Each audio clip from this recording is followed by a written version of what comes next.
CM ರೇಸ್ನಲ್ಲಿ ಮೊದಲನೇ ಸ್ಥಾನದಲ್ಲಿರುವಂಥ ಜಗದೀಶ್ ಶೆಟ್ಟರ್ ನಮ್ಮ ಜೊತೆ ಇದ್ದಾರೆ. ಜಗದೀಶ್ ಶೆಟ್ಟರ್ ಅವರು ಬಿಜೆಪಿ ಪಕ್ಷ ಯಾವ ರೀತಿ ಬಿಜೆಪಿ ಪಕ್ಷವನ್ನು ಅವ್ರು ಬಯಸ್ತಾರೆ, ಮತ್ತೆ ಬಿಜೆಪಿ ಪಕ್ಷದಲ್ಲಿ ಈಗ ಸದ್ಯ ಉಂಟಾಗಿರುವಂಥ ಒಂದು ಬಿಕ್ಕಟ್ಟಿಗೆ ಅವ್ರು ಯಾವ ರೀತಿ ಅದು ಶಮನ ಆಗಬೇಕು, ಮತ್ತೆ ಅವ್ರು ಏನು ಯಾವ ಪೋಸ್ಟಲ್ಲಿ ಇದ್ರೆ ಚಂದ, ಮತ್ತೆ ಯಾವ ರೀತಿ ಒಂದು ಸರ್ಕಾರವನ್ನು ಮತ್ತೆ ತಮ್ಮ ಪಕ್ಷವನ್ನು ಜೊತೆಯಾಗಿ ಅವರು ನಡೆಸ್ಕೊಂಡು ಹೋಗ್ತಾರ ಅನ್ನೋ ಅವರಿಂದನೇ ಕೇಳೋಣ. ನಮ್ಮ ಜೊತೆ ಜಗದೀಶ್ ಶೆಟ್ಟರ್ ಇದ್ದಾರೆ, ಬನ್ನಿ ಕೇಳೋಣ.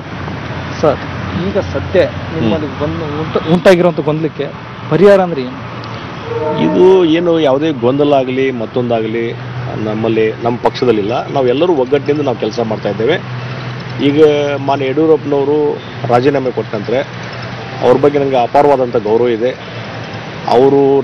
ಅವ್ರ ಜೊತೆ ಕೂಡಿಕೊಂಡು ನಾವೆಲ್ಲರೂ ಕೂಡಿಕೊಂಡು ಅವರು ಈ ಪಕ್ಷವನ್ನು ಕಟ್ಟಿ ಬೆಳೆಸಿದ್ದಾರೆ. ಈಗ ಅವರು ಅನಿವಾರ್ಯವಾಗಿ ರಾಜೀನಾಮೆ ಕೊಡುವಂಥ ಪರಿಸ್ಥಿತಿ ನಿರ್ಮಾಣ ಆಯಿತು. ಈಗ ಆಗಸ್ಟ್ 3ನೇ ತಾರೀಕಿಗೆ ಹೊಸ ನಾಯಕನ ಆಯ್ಕೆ ಮಾಡುವಂಥದ್ದು ಪ್ರಕ್ರಿಯೆ ನಡೀತಾ ಇದೆ.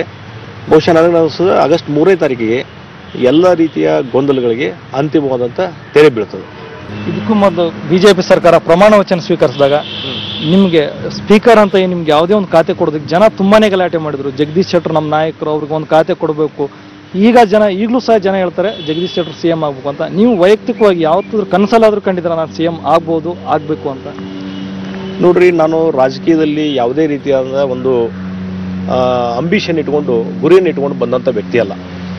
ಈ ಒಂದು ರಾಜಕಾರಣದ ಒಂದು ವ್ಯವಸ್ಥೆಯಿಂದ ನಮ್ಮ ಸಮಾಜಕ್ಕೆ, ನಮ್ಮ ಕರ್ನಾಟಕಕ್ಕೆ, ನಮ್ಮ ರಾಜ್ಯಕ್ಕೆ ಹೆಚ್ಚಿನ ರೀತಿಯಾದಂಥ ಒಂದು ಅನುಕೂಲ ಆಗಬೇಕು, ನಮ್ಮ ಜನರ ದುಃಖ ದುಮ್ಮಾನಗಳಿಗೆ ಸ್ಪಂದನ ಮಾಡಬೇಕು ಅನ್ನುವಂಥ ಉದ್ದೇಶದಿಂದ ನಾನು ರಾಜಕಾರಣಕ್ಕೆ ಬಂದಿದ್ದು.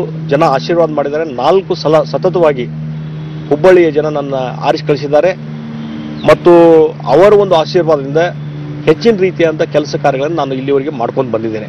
ನಿಮ್ಮ ಕುಟುಂಬದವರ ಅಪೇಕ್ಷೆನ ನೀವು ಯಾವ ಹುದ್ದೆಯಲ್ಲಿದ್ದರೆ ಖುಷಿ ಪಡ್ತಾರೆ? ಯಾವಾಗವರು ಅಂದಿದಾರ ನೀವು ಮಂತ್ರಿ ಆಗ್ಬೋದು, ನಿಮ್ಗೆ ಆ ವರ್ಚಸ್ ಇದೆ, ಮತ್ತೆ ನೀವು ಇಷ್ಟು ವರ್ಷದಿಂದ ಬಿಜೆಪಿಗೆ ದುಡಿತಾ ಇದ್ದೀರಿ, ಹೇಗನ್ಸುತ್ತೆ?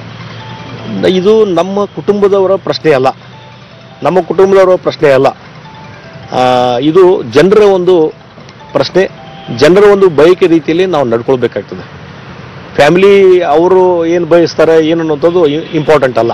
ಪಕ್ಷ ನಿಮಗೆ ಮತ್ತೆ ಇದರಲ್ಲಿ ಯಾವುದೇ ಖಾತೆ ಕೊಟ್ಟರು, ಮಂತ್ರಿ ಮಾಡಿದ್ರು, ಯಾವುದೇ ಆದ್ರೂ ಪಕ್ಷ ಹೇಳಿದ್ಕೆ ನಿರ್ಧಾರಕ್ಕೆ ಬದ್ಧವಾಗಿರ್ತೀರ? ನಾವು ಒಂದು ಹೇಳ್ತಿರಲಿಲ್ಲ, ಯಾವಾಗಲೂ ನಾನು ಪಕ್ಷದ ಶಿಸ್ತಿನ ಸಿಪಾಯಿ. ಹಿಂದೆ ಮಂತ್ರಿಗಳಾಗಬೇಕು ಅನ್ನುವಂಥದ್ದು ಜನರ ಒತ್ತಾಯ ಇದ್ದಾಗೂ ಸ್ಪೀಕರ್ ಸ್ಥಾನವನ್ನು ತೆಗೆದುಕೊಳ್ಬೇಕು ಅನ್ನುವಂಥದ್ದು ಹೈಕಮಾಂಡ್ದವ್ರು ನಿರ್ಧಾರ ಮಾಡಿದಂಥ ಸಂದರ್ಭದಲ್ಲಿ ಆ ಜನತೆಯ ಒಂದು ಅಭಿಲಾಷೆಗೆ ವ್ಯತಿರಿಕ್ತವಾಗಿ ಇವತ್ತು ಪಕ್ಷದ ಹೈಕಮಾಂಡ್ ಹೇಳಿದೆ. ಆ ಶಿಸ್ತಿನಿಗೆ ಒಳಪಡಬೇಕು ಅನ್ನುವಂಥ ದೃಷ್ಟಿಕೋನದಿಂದ ಅವ್ರು ಸ್ಪೀಕರ್ ಹುದ್ದೆಯನ್ನು ತೆಗೆದುಕೊಂಡು ಆ ಸ್ಪೀಕರ್ ಹುದ್ದೆಯನ್ನು ಭಾಳ ಪ್ರಾಮಾಣಿಕವಾಗಿ ನಾನು ಮಾಡಿದ್ದೇನೆ, ಸಕ್ಸಸ್ಫುಲ್ ಆಗಿ ನಾನು ಮಾಡಿದ್ದೇನೆ. ಒಟ್ಟಿನಲ್ಲಿ ಈ ಬಿಕ್ಕಟ್ಟು ಇನ್ನು ಆಗಸ್ಟ್ 3ಕ್ಕೆ ಶಮನ ಆಗ್ತದೆ. ಯಾವುದೇ ಗೊಂದಲ ಇಲ್ಲ. ಎಲ್ಲರೂ ಕೂಡಿಕೊಂಡು ಒಗ್ಗಟ್ಟಿನಿಂದ ನಾವು ಕೆಲಸವನ್ನು ಮಾಡ್ತಾ ಇದ್ದೀವಿ. Okay, thank you sir.